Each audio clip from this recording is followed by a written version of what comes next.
Sevinch Mo'minova qanday turmush o'rtoq xohlashini aytdi. Assalomu alaykum hurmatli tomoshabin do'stlar, kanalimizga xush kelibsiz.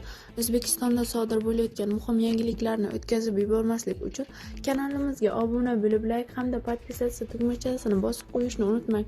Xonanda Sevinch Mo'minova Mirsadiqova bilan bo'lgan suhbatda hayotidan kutayotgan inson haqida ochiqchasiga fikr bildirdi. Uning aytishicha, u Allohdan nafaqat o'zini baxtli qila oladigan, balki o'zi ham baxt ulasha oladigan insonni so'raydi.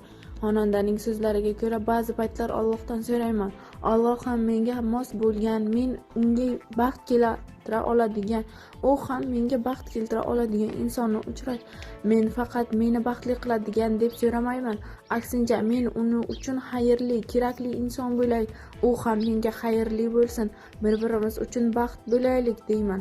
Shunday baxtni berishini so'rayman. Balki taqdirimga yolg'iz o'tish yozilgandir. Buni faqat Alloh biladi. Suhbat davomida boshlovchi xonandadan bu holat, ya'ni yolg'izlik siz uchun fojia emasmi deya so'radi. Sevinch Mo'minova esa bu savolga qat'iy va sokin javob berdi. Yo'q, bu fojia emas. Men ishonamanki, yolg'iz ayollarning ham u dunyoda mukofoti bor. Yolg'iz yashab bir vaqtning o'zida ham ona ham ota bo'lib hayot sinovlarini yengib o'tayotgan har bir ayolning ajri bor.